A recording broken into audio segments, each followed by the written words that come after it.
Back in February, the House of Representatives released an alarming report about toxic heavy metals found in popular baby foods. Now manufacturers in the hot seat facing a bundle of class actions. Attorney Madeline Penley joins me now to talk about this. You know, my takeaway on this, one of the first things I read was the FDA has an action plan. That's an oxymoron, yeah, isn't it? It's discouraging. Doesn't mean anything at all. That means nothing's going to happen. Tell us what these class action lawsuits are about. Essentially, the biggest baby food manufacturers in the country have been poisoning your children. So these manufacturers have sold baby food that's contaminated with significantly high levels of very dangerous heavy metals like arsenic, lead, mercury, and children have been exposed to it for years. So it's the long-term exposure that's the issue. I mean, a doctor can say, yeah, if baby eats mashed up pears that taste awful, by the way, then they're probably going to be okay for that. Right. But when they do it day after day after day for years, it is that long-term exposure that causes the problem, right? Right. So part of the problem with heavy metals is the exposure kind of builds up or accumulates in the body each time somebody's exposed. So really any exposure can add to a harmful amount of heavy metals in the body. Yeah, in other words, you don't just rid your body of heavy metals every 24 hours. Right. It's bioaccumulative is what they would call. Some of them are what we call biopersistent. Right. But we do know this, it's bioactive. Right. It affects your systems, your brain, other systems in the body. Right. And they've known about the dangers of heavy metals for decades and decades. Who are the companies that are involved in this? It's a lot of really big household names, actually. You know, like Campbell's, Beech-Nut, Gerber, Happy Baby by Nurture, and Parents' Choice by Walmart. Doesn't that sound sick? Happy Baby has, now my memory is Happy Baby had, where it came to arsenic, it had like 600 times what it should have, 600 parts per billion. Is that right? Yes. And that's off the scale. Right. And nevertheless, Happy Baby's selling the product, and they're saying, gee whiz, everything's going to be okay. Your baby's going to be well taken care of. Some of them even advertise that it's organic and you don't have to worry about it, right? Right. And the problem with organic is, I mean, whether this is true or not, when people are purchasing organic products, they're doing it because they want it to be safer to some extent. You know, they want it to be free from harmful chemicals and things like that. So it's especially frustrating that these companies were allowed to market their product as organic and therefore safer, although it had significantly high levels of dangerous heavy metals. What are the potential health impacts that we're talking about here? What do we expect when you take a child that's in those developmental years and you expose them to heavy metals for years? So what we know is one, this is not some hypothetical harm that we're talking about. There are many studies that correlate heavy metal exposure to children with developmental delays. So we see things like cognitive disabilities, behavioral problems, permanent reduction in IQ, and all of these things can lead to the child needing, you know, special education programs and a reduction in their overall quality of life. Well, I know the science has been around a long time. We know, for example, the lead paint cases where children would often take the paint off the wall and eat it. And, you know, there's no question that this stuff is dangerous to people, especially young children, and especially at regular regimented doses like daily baby food exposure. So there's no guesswork here.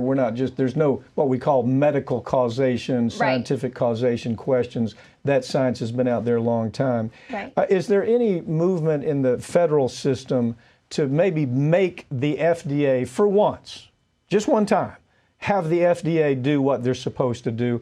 Or is it still controlled with whoever's in office? Of course, this has been going on for so long. It's every administration. It's not any one administration. Right. So this issue has been on the FDA's radar for at least a decade. You know, from what we can see in publicly accessible information, they've known for at least a decade. And so we can see that if they want to, they can establish heavy metal exposure thresholds for other things. They've done it for water. You know, you can't have more than like 5 parts per billion of lead, 10 of arsenic. But for some reason, the FDA is okay with over 900 parts per billion of arsenic in baby food, which is what we're seeing. So what the FDA needs to do is develop a proactive system for detecting heavy metals in baby food so we can get this stuff off the market. Well, I mean, don't you at least warn the parent? I mean, isn't there a failure to warn case here? Yeah. Where you say, look, you need to know this. Right.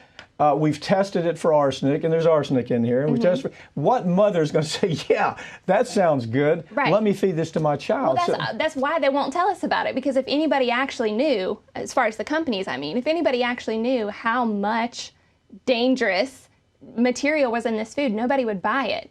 And so actually these companies were investigated by the U.S. House of Representatives Investigation Committee. And that report was released earlier this year. So this is all publicly accessible. And what they found is that all of these companies involved that we talked about earlier either tested their product, saw the dangerous levels and sold it anyway, or never tested their product at all. So either knowingly exposed children to a dangerous toxin or didn't care enough to figure out whether or not they were. Yeah, at this point, full disclosure, our law firm is involved in these class actions Right. that are being talked about. But I think this is bigger than that. It's not a class action. You have children. The mother can say there's no other exposure my child had. They had developmental problems. Yeah, they took Happy Baby and ate it 3 times a day for 3-4 years. Right. You know, you do the math, you do the science, and there are plenty of experts that can say this threshold, this burden of heavy metals, absolutely had a connection to these developmental problems. So to me, what I'm amazed about is that there was no national case put together. The MDL, which is the multi-district litigation panel, should have granted that. They should have said, yeah, let's look at this nationally, but they didn't. Right. So, you know, we're going to do what we always do. Go after them anyway. Yep. Thank you for joining me.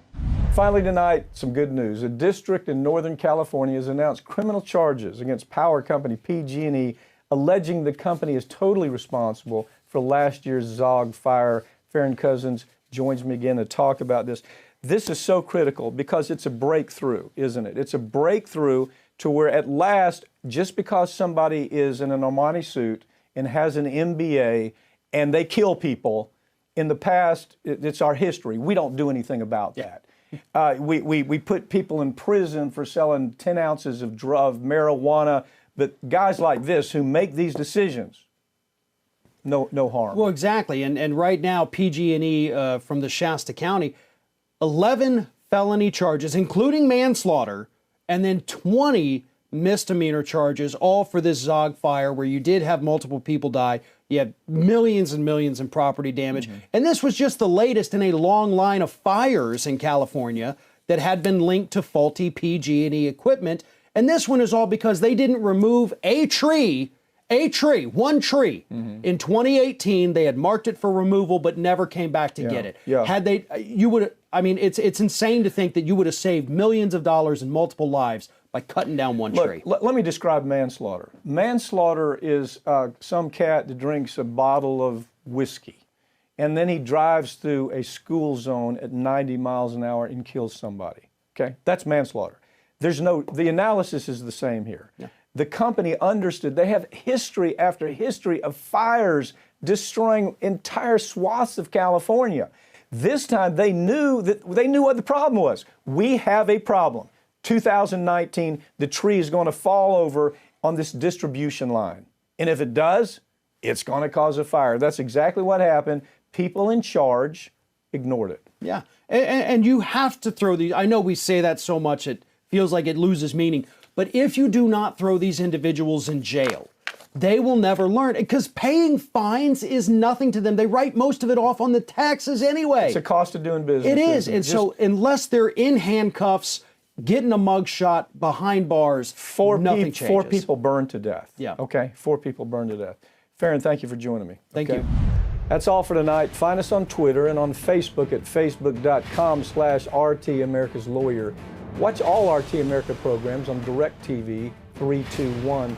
Also, stream them live on YouTube. And be sure to check out RT's new portable app where you can watch all your favorite shows. I'm Mike Papantonio, and this is America's Lawyer, where every week we tell you the stories that corporate media is ordered not to tell because their advertisers won't let them and because their political involvement doesn't allow for it.